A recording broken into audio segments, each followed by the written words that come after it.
BBC presents Jet Morgan in Journey into Space.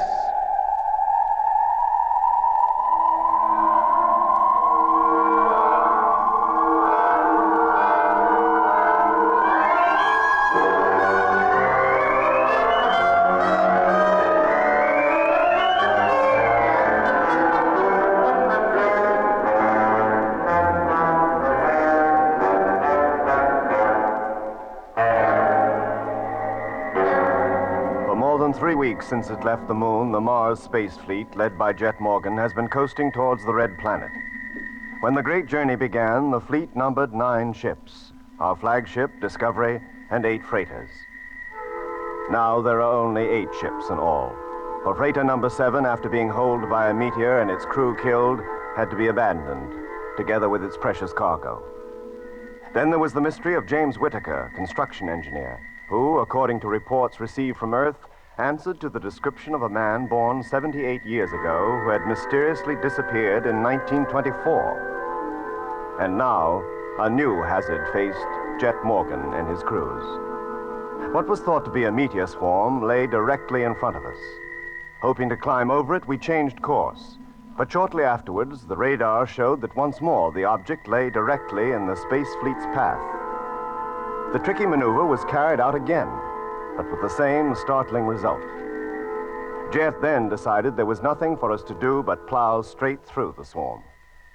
After some discussion, we in Discovery agreed, and Jet called up the freighters to tell them of his intention. Well, how do you feel about it, number 6? I'd prefer to try further evasive action. Isn't that possible? Look, I've just told you we can't spare the fuel. The only course left open to us is to keep on. There can be no turning back. Whatever action you suggest, Captain Morgan, I'm sure it will be right. I wish I could think so too, Whittaker, but thanks all the same. Orders must be obeyed without question at all times. Well, I don't think this is the time to discuss discipline. Now, Peterson, you going to be happy about this? I wouldn't call it happy, Jet, but I'm with you. Whatever you say goes, as far as I'm concerned. Good. Number 8, how about you? As I'm the last to be consulted and everybody else has already agreed to plow on, all I can say is okay. But I don't like it, Jet. I think the risk is greater than you care to admit. Well, that's settled. Now, listen carefully, all of you.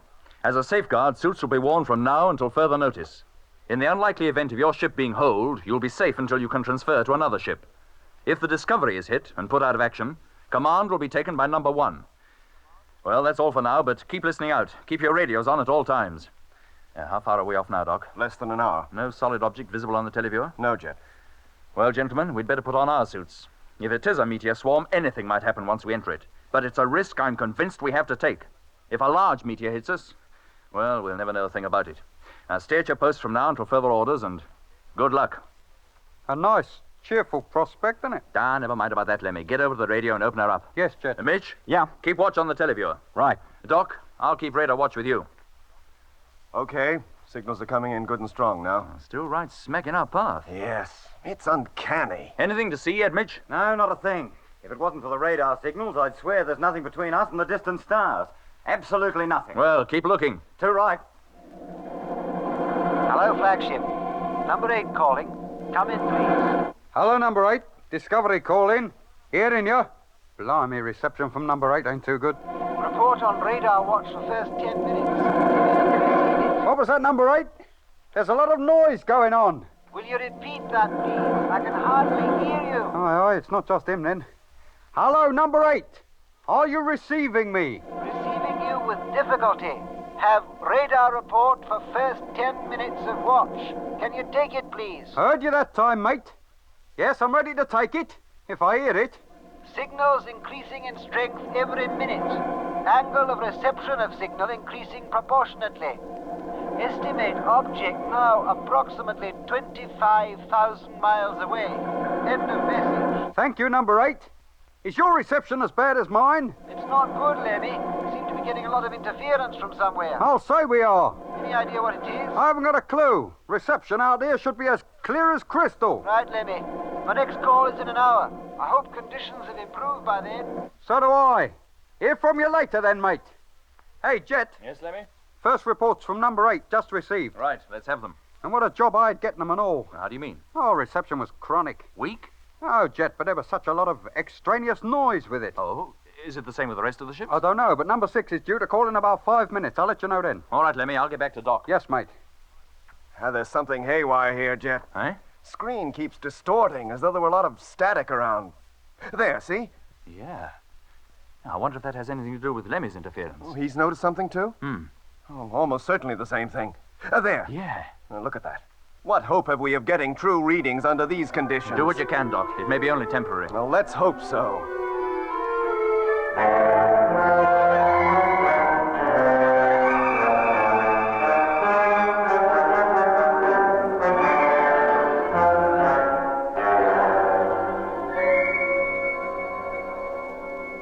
Jet, reception is becoming impossible. It's pointless trying to calculate anything while these conditions last. What on earth can be causing it? If you ask me, it's something to do with that object we're approaching. The closer we get to it, the worse the distortion gets. Hey, Jet. Yes, Mitch? Oh, the televiewer, it's hopeless. Oh, not that, too. It's like trying to see through a blinding snowstorm. What is going on? Hello, number 6. Flagship calling number 6, trying to contact you. Come in, please. Sounds as though Lemmy's having trouble, too. Get back to the televiewer, Mitch, in case it clears. Right, but I think I'll be wasting my time. And you keep at it, too, Doc. Do what you can in the periods free from interference. All right, Jet, but there are so few of them, I don't think I'm going to get very far either. What was our estimated distance from the object last time you were able to make a calculation? 45 minutes. That was 5 minutes ago.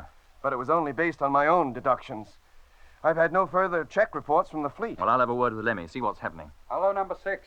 Trying to contact you. Can you hear me? Now, what's your trouble, Lemmy? Number 6 is 5 minutes late with his report. 10 times I've tried to raise him, but I get no reply. Apart from that, everything in the garden's lovely. Do any of the other ships reply? I don't know. I haven't called them. Well, do it now. Yes, mate. Hello, Space Fleet. Flagship calling Space Fleet. Come in, please. Now. Listen to it. How can we be expected to hear anything through this lot? Hello. Quiet, Lemmy. Huh? I thought I heard something. Then you must have ears like a cat. Hello, Flagship. Hello, number 6 calling. Need to hear from you urgently. That's number 6. Emergency. Come in, please. Emergency, he says. Hello, number 6, Morgan here. Go ahead with your message. He's gone again. It's no good, Jet. With all that row going on, how can you expect to... Hello, Flagship. Hello. For Pete's sake, answer me. Do you hear? Answer me. Blimey, what's happening to him? Hello, number 6. We can hear you. What's the trouble? Over. There, he's gone again. He seemed pretty upset, too, didn't he? Hello, number 6, flagship calling. I've lost you again. Come in, please, and send your message. Hello, flagship. Number 6 calling. It's Whitaker. Hello, Whittaker. What's the trouble over there? Hello, Captain Morgan. There is no trouble. Everything is normal. Aye? What do you mean everything is normal? What was Peterson panicking about? And you're 10 minutes late with your radar report. I have the radar report already. Are you ready to take it? Not yet, I'm not. I want to speak to Peterson. Put him on. Radar report number 1. Signals powerful and indicate object now less than 20,000 miles distant. He's reading the report. He didn't hear you. I don't want that report for the moment, do you hear? I want to speak to Peterson. Now put him on at once. Is the end of message. We'll keep listening watch and we'll call again in 1 hour as per routine. He couldn't have heard you, Jet. He's still giving the radar report. I'm not so sure that he didn't. Whittaker, I want to talk to Peterson immediately. He cannot talk to you. He is asleep. Hey, Jet, that's exactly what he said about Rogers, remember? Asleep? At a time like this? I cannot wake him. He must remain asleep. Orders must be carried out without question at all times. Orders? What orders? I've given no orders about sleeping. Wake him up, do you hear? He's not answering at all now. There's something fishy going on over there, Jet. Wherever that geezer is, there's trouble. And even if he was answering, we'd never hear him with all that row going on. Hey, Jet, come over here, quick. Coming, Mitch. Now keep trying, Lemmy. If you can't get number 6 yourself, ask one of the other ships to try and contact you. Yes, Jet, but with things as they are, I'll be lucky to get anybody. Hello, number 6. Flagship calling. I've lost contact with you. Come in, please. Now, Mitch, what's your trouble? This televiewer is completely up the spout. It's just a waste of time sitting here staring at it. There hasn't been any kind of a picture since you went over to the radio. And that's about had it, too. There's some kind of static or interference upsetting everything. Well, it must be coming from that meteor swarm. How are things with the radar, Doc? Hopeless, Jet. Haven't been able to take any kind of a reading for the last 10 minutes. And we must be pretty close to that swarm by now. Then we'd better put our helmets on and keep them on until we've passed through it and out the other side. If we come out the other side. How about the rest of the fleet? If we can't see them, how do we know they're still with us? Any luck yet, Lemmy? No, Jet, I can't race anybody. Well, put your helmet on. You can hitch your personal radio to the main transmitter and still keep calling. Yes, Jet. What makes you think the personal sets will work any better than the main radio? Nothing. I'm just hoping they will. Right, now put them on. Now call each of you in turn. Righto, Jet. Okay, Jet. Well, that's me fixed. Hello, Mitch, can you hear me? Mitch, can you hear me? Hello, Lemmy, how about you? Doc, you there? Mitch, can you hear me now? Yeah, Jet. But only now your helmet's touching mine. I'll beckon Doc and Lemmy over. If we all put our heads together, we can talk. All touching now? Yes, Jet. I can hear you. Now listen carefully. With the radios not functioning, we can't talk to one another except by this method. And for safety's sake, we'll have to keep our helmets on until we pass through that swarm. Doc, Mitch, you'll go back to the radar and televiewer and keep watch. And Lemmy, you keep calling the fleet every 10 minutes. Now, is that all clear? Yes, Jet. If any of you have anything to say, raise your hand and I'll come over. Right, Jet. Right, back to your posts, all of you. Okay, Jet.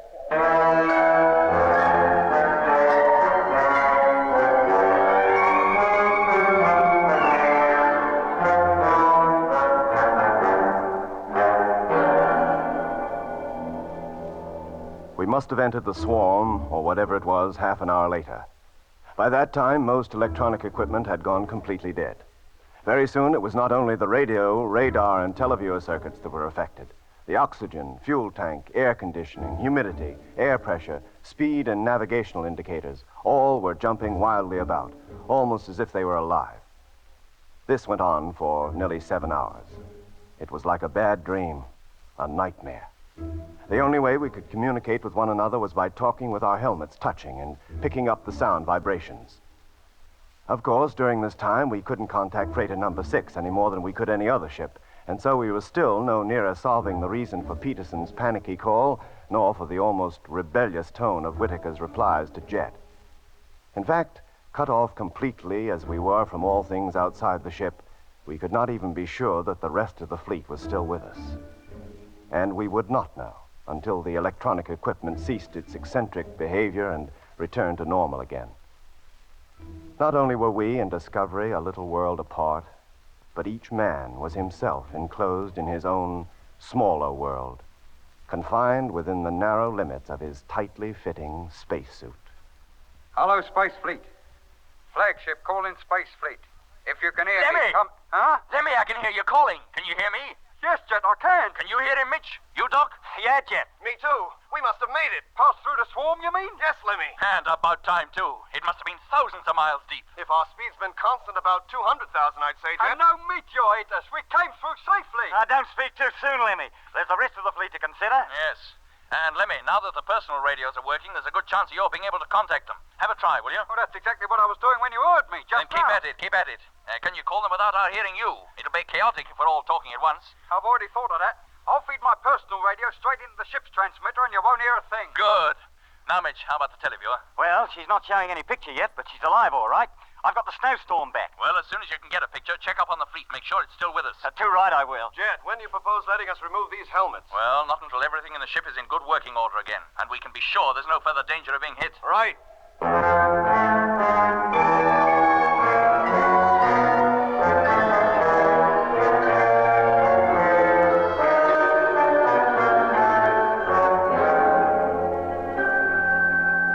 Jet!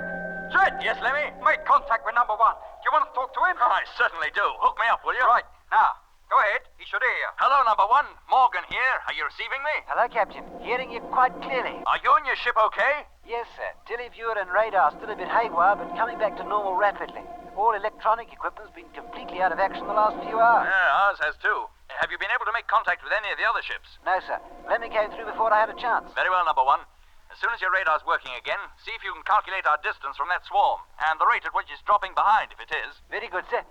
How soon will we take our suits off? Not until I tell you. As soon as you've anything to report, give us a call. That's all. Thank you, Discovery. All right, Lemmy. Now see if you can contact the rest of the fleet. Yes, mate. Mitch, is that televiewer working yet? Yeah, it's getting better, but I still can't get a picture. Then keep at it. You will before long, I'm sure. How about you, Doc? Well, if there's anything in front of us, Jet, I believe I could detect it. You mean the radar's working now? Yes, enough for me to get some sort of a signal. Good. Well, sweep the area astern. See if you find anything there. Sure. Yes, Jet, there you are. As strong as you like. That thing is behind us. We must have passed through it. Good, Doc. Do you think it was meteors, Jet? I wouldn't like to say for sure, but I doubt it. So do I. No ordinary meteor swarm would have upset the equipment like that. And the chances are that at least one of the ships would have been struck. Well, we can't be sure that they haven't yet, Doc. No, I don't think you need worry, Jet. I've got a hunch that everything is going to be all right. I hope so, Doc. I sincerely hope so.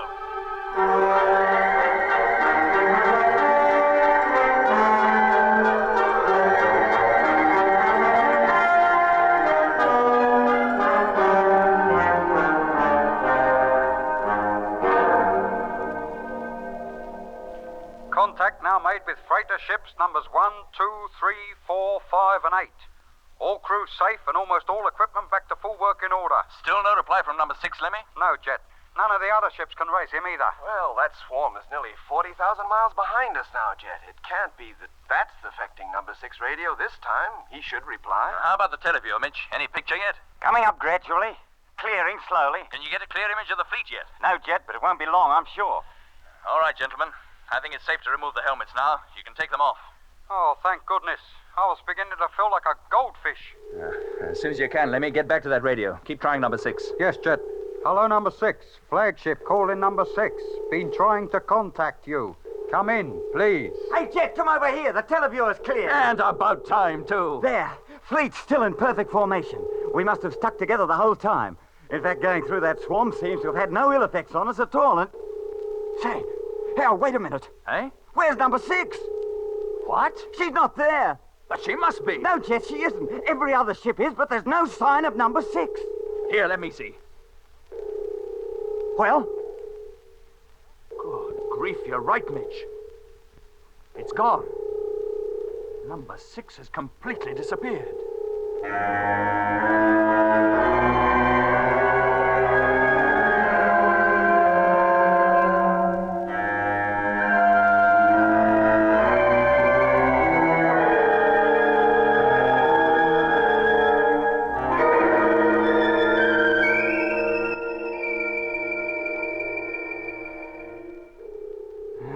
No good, Jet. There's no sign of it. Either behind us, in front of us, either side of us, up or down. But our whole ship couldn't disappear just like that without trace. Well, if you think you can find it, you're welcome to try. It's fantastic. Unbelievable. After passing through a swarm of meteors, look what happened to number 7. That's no explanation, Lemmy. Even if number 6 had been hit, the wreckage would still be coasting along with us, and we'd see that. Then what's the answer? Well, she must be lagging behind. Too far behind for the televiewer to detect. Then I'd still be able to contact her by radio. But I've been calling her for 2 hours now. Jet, you don't think the disappearance of number 6 has anything to do with Whitaker being aboard, do you? Well, it's been at the back of my mind. Yeah, there'd be nothing to stop him turning on the motor and leaving the formation behind. But why should he want to? Where could he go? Besides, he couldn't handle the ship alone, and Peterson would never consent to anything as crazy as that. The only other explanation is that she was deflected from her course somehow while we were passing through that swarm. But a force powerful enough to deflect one ship would be bound to affect the rest. Well, there just isn't any satisfactory explanation. Not that we can arrive at, anyway. You mean we just write her off as lost? Ship, cargo, and crew? Yes, Mitch. If we ever see her again, I'll be very surprised. Well, there's one good thing about all this. We don't have to worry about Whitaker anymore. And if you ask me, that's a definite advantage. He was beginning to give me the creeps. And how about Peterson, Lemmy? Oh, yes. Yeah, there's Peterson in there. All we can hope is that number 6 is still intact. If it is, they'll be safe for a couple of years at least. And in that time, they could find their way to Mars. Or even back to the moon, maybe. I hope you're right, Doc. I didn't really mean it when I said I was glad to be rid of Whitaker. I'm sure you didn't, Lemmy. I forgot he had Peterson with him. Lemmy, get back to that radio. Call up control. Yes, Jet. Well, Mitch, Doc, if we go on at this rate, by the time we get to Mars, we'll have no fleet at all. Hello, Control. The loss of number 7 was just sheer bad luck, Jet. We wouldn't lose another ship by meteor collision in 100 years. But what are our chances of losing them the way we lost number 6? If we knew how we lost her, Doc, I'd tell you. Well, unless we find her again, we'll never know what happened. No. We'll never clear up that Whitaker business either. And that's something I'd like to get to the bottom of. Hello, His Control. having been born in 1893, you mean? Yeah, Jet. Control. And the weird effect he had on the crews of whatever ship he happened to be in. There was something very odd about him. Well, maybe by now Control will have solved the mystery and have a rational explanation for everything. Yeah, there's no point in my trying to call up Control. It's a complete waste of time. What are you talking about? The radio's working, isn't it? Yes, Jet. There's no more interference, is there? No, Jet. Then get back to it once and get Control. Oh, I'm sorry, Jet, but I'm afraid you're still talking through your helmet. Look, come to the point, Lemmy. All right, that meteor swarm, ionized gas or whatever it was we came through. Well? Well, while we were in it, it completely ruined any kind of intership communication, didn't it? It's not exactly news. Which means that it formed a block to all electromagnetic waves. It must have done. Well, that gas now lies between us and Earth. If no radio wave can penetrate it, then Earth can't receive us, nor can we receive them. What? Well, can we? No, of course we can't. That cloud cuts us off from home completely. At least until the Earth has moved sufficiently in our orbit to be cleared of it. And how long will that take? Oh, at a rough guess, I'd say 2 months. You mean we'll be out of touch with control all that time? Looks that way, Doc. They'll give us up for lost. The last message we sent them was that we were about to enter a supposed meteor swarm. Well, gentlemen, this loss of contact with base, while serious enough, needn't be fatal. They won't give up trying to contact us for weeks, months, in fact. And we should be talking to them again long before we reach Mars. Meanwhile, let's keep going. We'll have a lot more work to do now we're on our own, particularly in the navigational field, but we'll get by. Then we'd better start right away. The first thing is to work out the necessary increase in speed to make up for the time we lost taking evasive actions. Yes, Mitch. Get back to the radar, will you, Doc? Sure. Let me call up the fleet. Have them take bearings on the Sun, the Earth, and Mars, and report their findings as soon as possible. Yes, mate. Mitch, you and I better get to work on the navigational tables. Yeah. Well, get started, all of you. As soon as we've worked out our position and velocity, we can eat. And about time and all. I'm famished.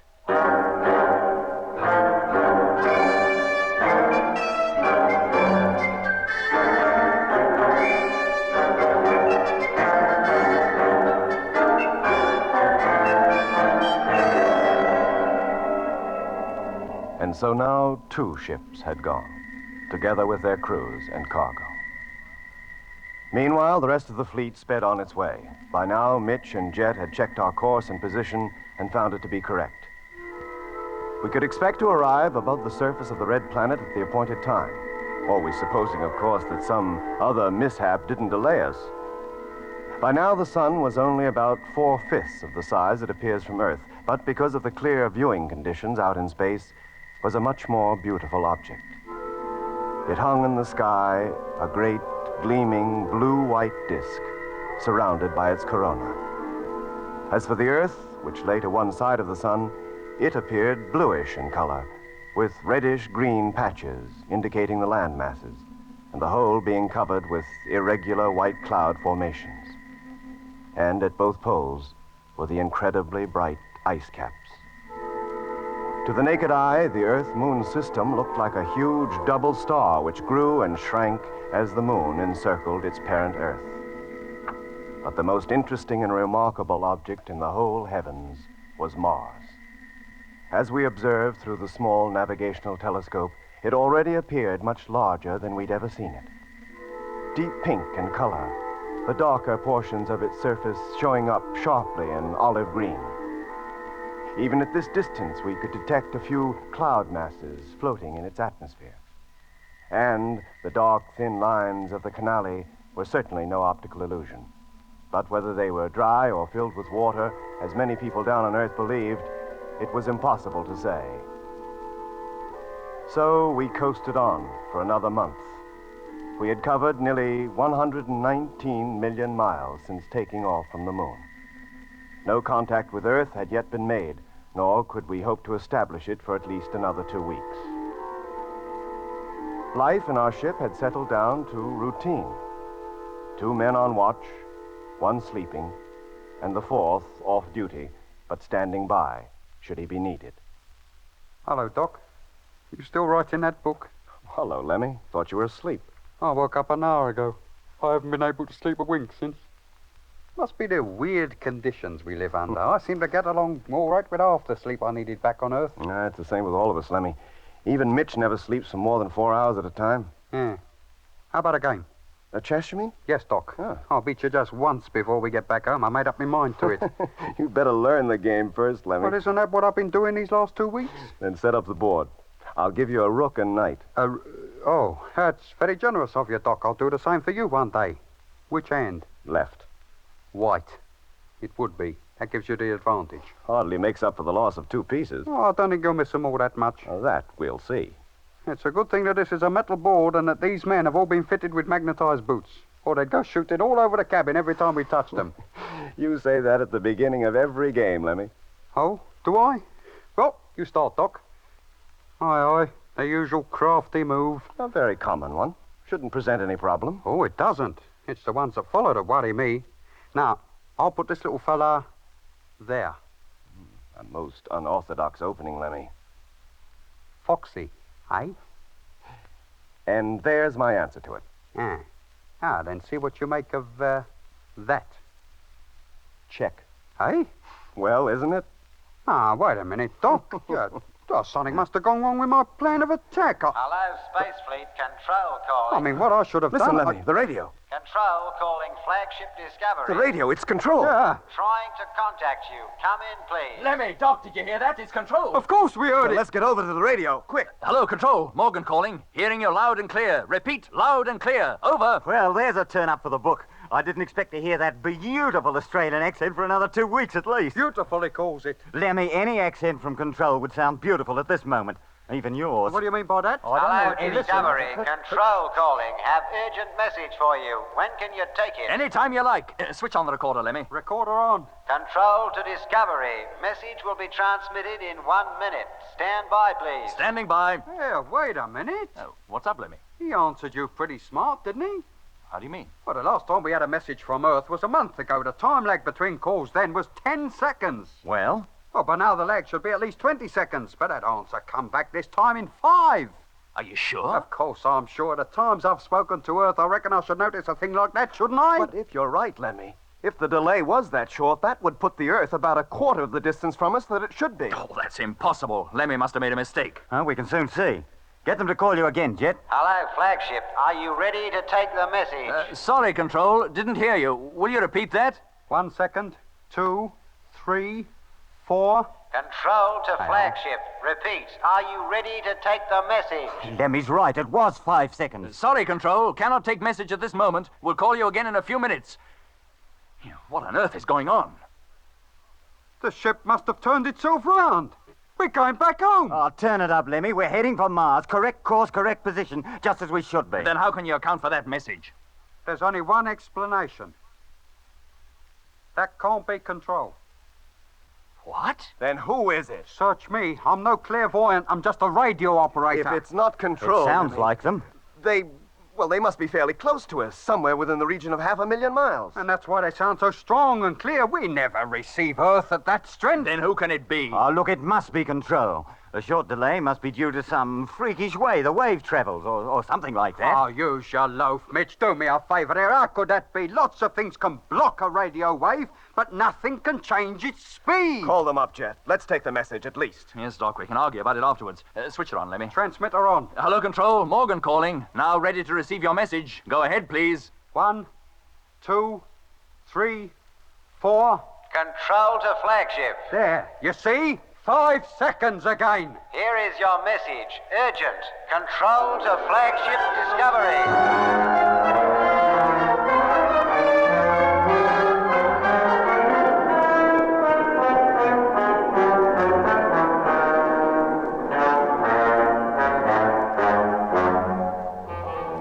You've been listening to Episode 5 of Journey into Space with Andrew Foulds as Jet Morgan, David Kossoff as Lemmy, Guy Kingsley Pointer as Doc, Bruce Beebe as Mitch, and with David Jacobs and Anthony Marriott. The orchestra was conducted by Van Phillips, who also composed the music.